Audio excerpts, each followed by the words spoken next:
Hello, welcome back to the channel. My name is Jay, and I am a naval and military historian. And like I mentioned last week, I did go out and see the latest Christopher Nolan film, The Odyssey, starring such luminary and wonderful actors such as Matt Damon, Anne Hathaway, Tom Holland, Zendaya, John Leguizamo, Hamish Patel, Benny Safdie, and Travis Scott of all people, Robert Pattinson, and as you get, it was a ensemble film.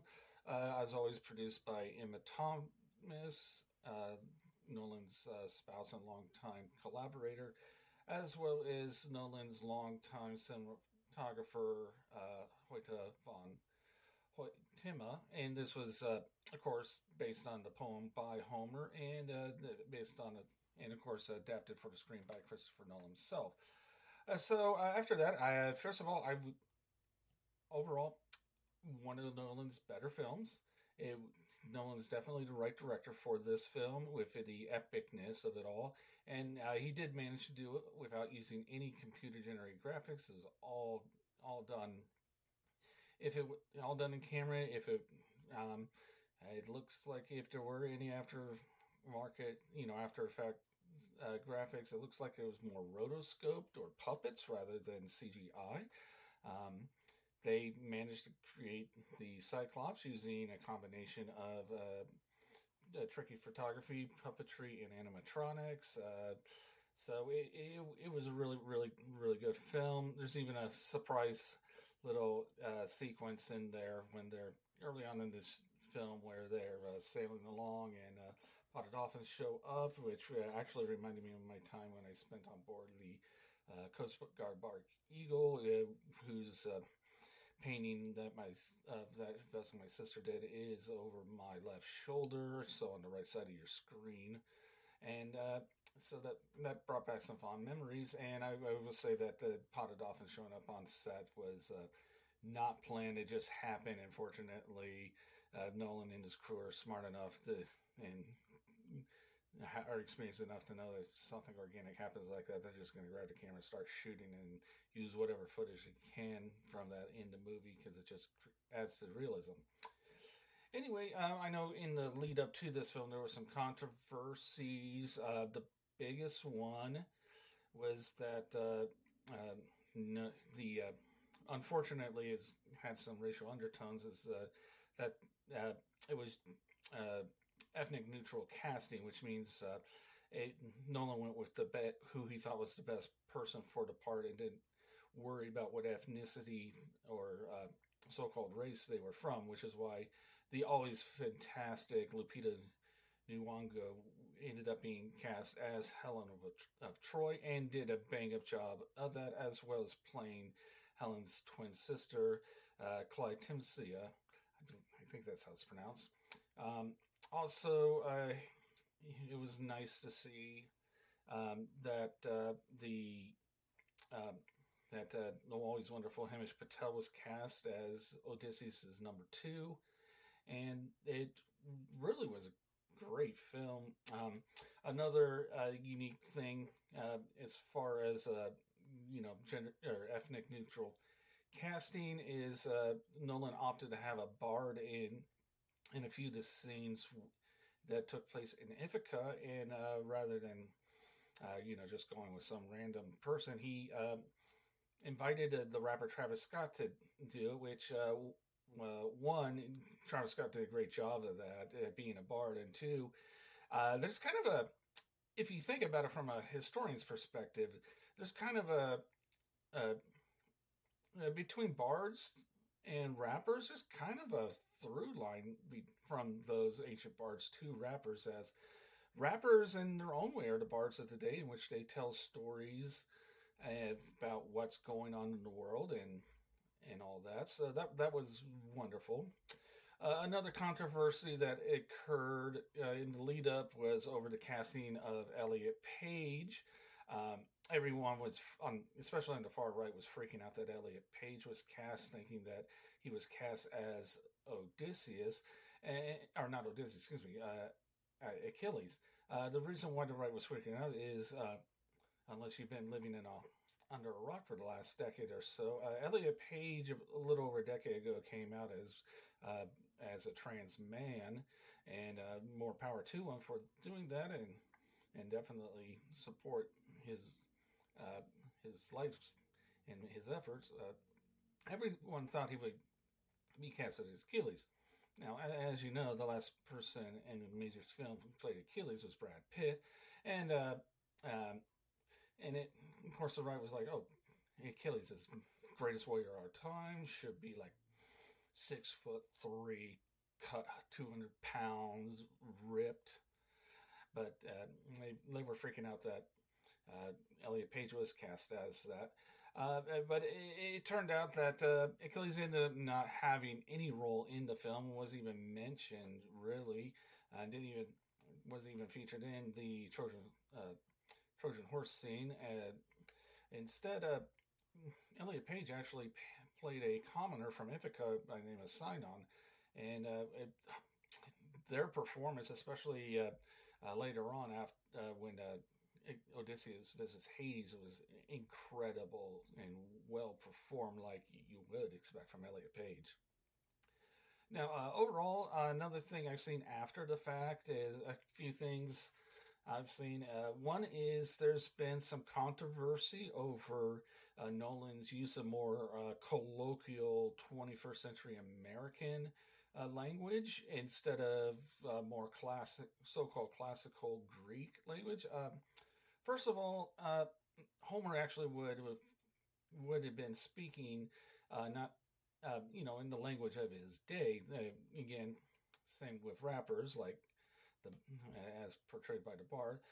Second of all, a lot of the language that we traditionally associate with the Iliad and the Odyssey, it actually dates back to Victorian England, not ancient Greek. So already, what is known to be the traditional dialogue and all that um, for the Odyssey and the Iliad is already been updated to Victorian prose.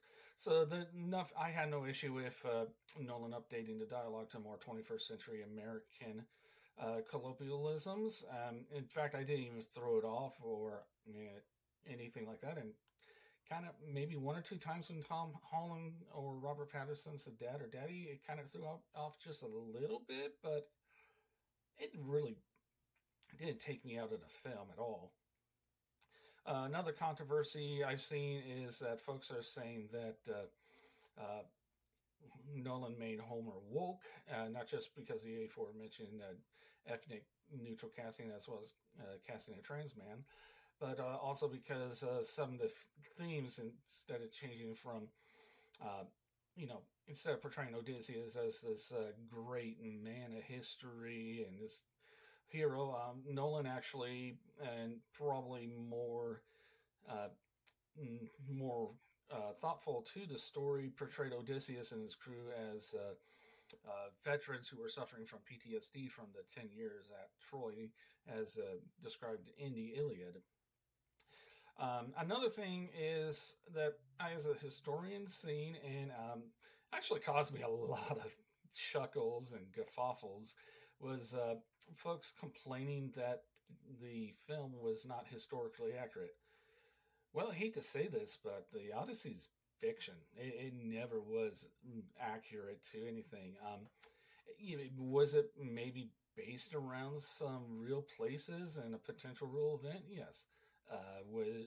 Was there a bit of mythology involved? Of course, but a lot of it we can't verify because there's just not anything in the historiological or archaeological record to support everything that happened in the Odyssey and the Iliad.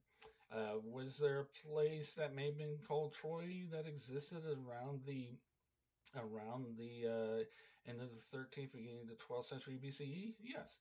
Was there a war there around that time? Yes. Did places like Mycenae, Sparta, and Ithaca exist at that time? Of course. That's for sure what we do know. We also do know that there was a king named Agamemnon that lived around that time and ruled Mycenae. We also know that around that time, Mycenae was the most powerful of the Greek city states at that time, and their arch rivals were the Hittites, which lived in Anatolia, now known as Turkey. Um, we do know that.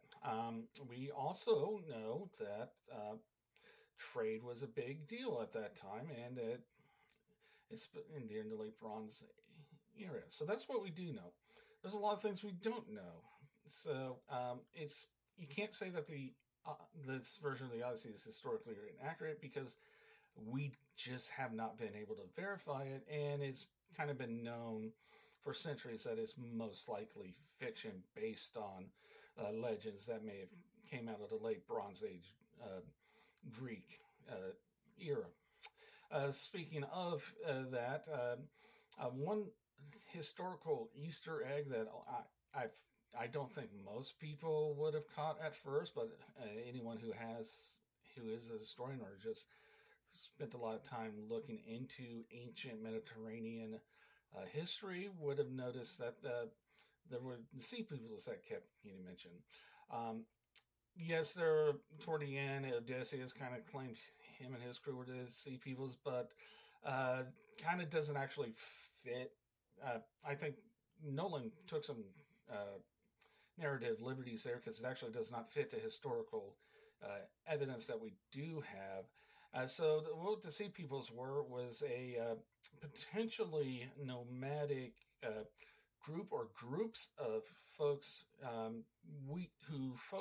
whose historians think came out of the Western Mediterranean and were pretty much raiding through the established communities in late Bronze Age Greece, Anatolia, Levant, and of course Egypt.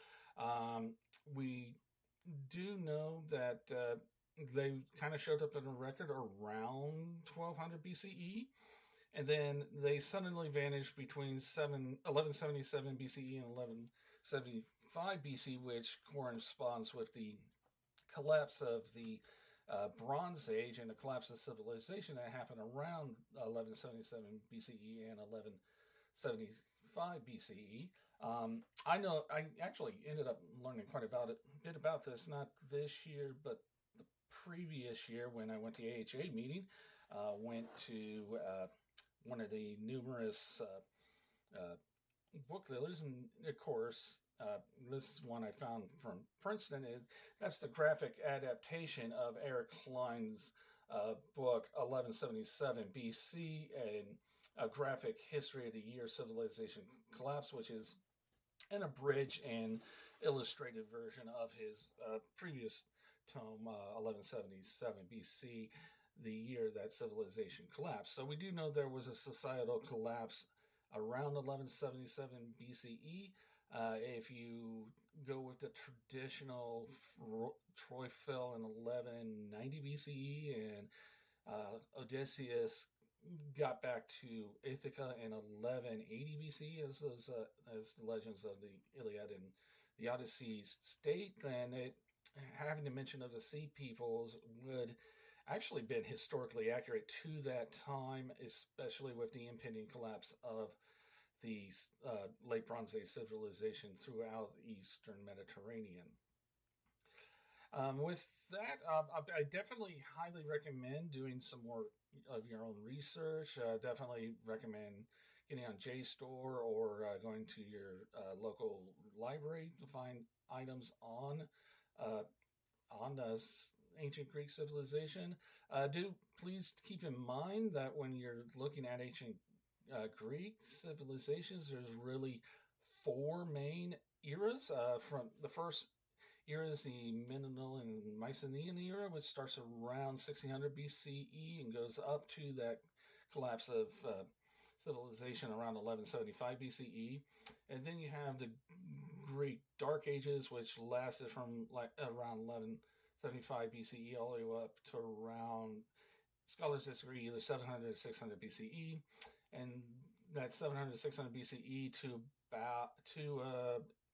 roughly 320 BCE, that's considered the classical Greek era. So that's, when all those, like the Parthenon and all the temple of Zeus as an Olympia and the typical emphasis. That's when you get a lot of that.